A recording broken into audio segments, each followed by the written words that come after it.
What's up everybody, welcome back to the Headwaters channel. Today we're going to be talking paddle boards, in particular paddleboard materials. We've got inflatable paddle boards that are small and portable, thermoform plastic paddle boards that are rugged and can take a hit, and then the high-end composite epoxy paddle boards, which are kind of more traditional. And today I want to talk to you about the different styles, what they're good for, the pros and cons, and what might work best for you.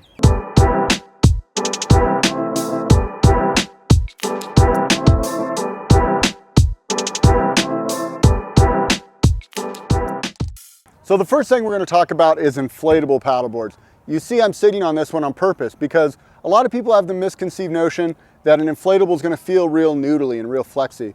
But the truth is modern day inflatables that can be inflated to 15 to 20 PSI are actually very rigid, very secure. And the nice thing about an inflatable is one, you can't crack it, you can't break it. You know, it can really take a lot of hits, but it also packs up into a small portable backpack that you can then put in your camper or put in the back seat of your car. So advantage to the inflatable, portability, durability. The disadvantage is on the water, it's not going to have the same glide or performance as a thermoformed or epoxy board. So who's this right for? I would say somebody that has a portability issue or a storage issue. Say you live in Bend, Oregon and you drive around in a Sprinter van like about 40% of the people here.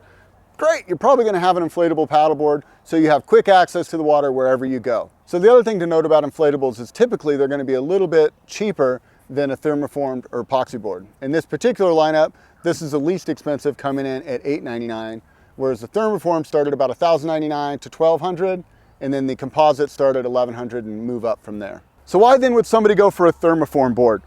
A thermoform board is a hard board similar to an epoxy, but a little bit more rugged than an epoxy board. The advantages to a thermoform is you're going to get a better paddling performance than with an inflatable.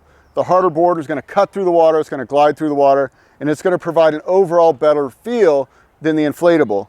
The disadvantage is now you've got a board that you have to move around and you have to store. So the sacrifice is portability. They're a little bit more challenging because you have to have a rack on your vehicle, some way to strap it down or transport, as opposed to folding it up and fitting it in the back seat.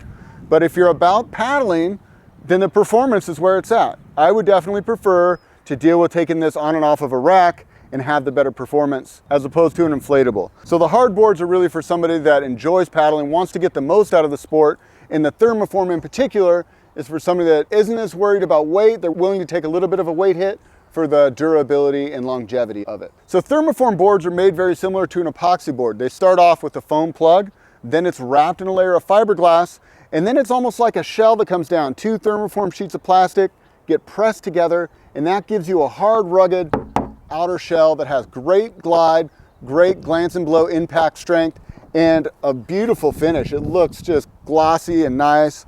This is kind of a faux wood look to it. They also make different color patterns, different colorways. The other thing that's cool about it is you can add little inserts. Like you can see how the bungee's set up here. They have a nice deep grab handle, a couple of spaces to tie down your cooler or your tackle box if you wanted to go that route. So we see a lot of the advantages of a hardboard or epoxy board in a middle price point that's a little bit more rugged and durable than a composite, a little nicer paddling than the inflatable, and kind of, you know, just fits in the middle of the lineup here. So the last board in our lineup is the highest end. This is the Epoxy Layup, and this is the most traditional way to build a board. It starts with a CNC foam plug, and then it's wrapped in fiberglass, and then it's painted on the outside. This has the wood integrated in as well. It's a very traditional way to build a board.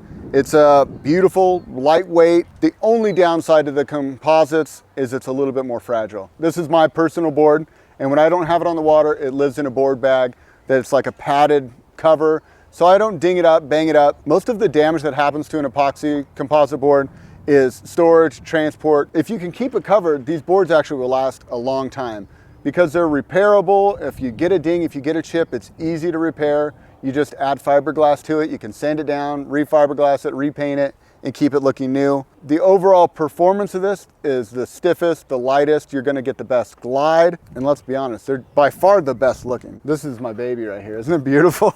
On composites, you can also do things like have composite inserts. That's what we have here all through the board, where you see I've added tracks that I use for camera mounts. I use them for fishing gear.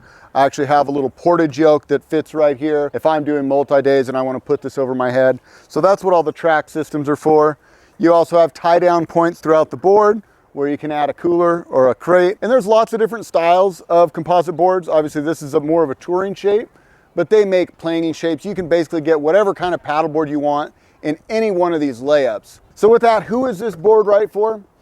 Well, I'd say it's right for me. I'm a guy who loves paddling. I like performance, and I don't mind taking care of my stuff. I don't mind having it live in a board bag, constantly kind of babying it, making sure it's stored well, making sure it's transported well. The pro sides of how this board paddles on the water outweighs the transportation and the durability of the other two layups. I prefer a board that I'm gonna get the most out of. So some would say it's a disadvantage of transport and portability having a hard board, but to be honest with you, I find that with a rack on my car, I can have this thing unstrapped into the water a lot quicker than I can get my inflatable pumped up, inflated, put together into the water. So some say it's a disadvantage. I kind of think of it as an advantage. Once you get efficient and have a good rack system, you're actually on the water a lot faster with the composite board.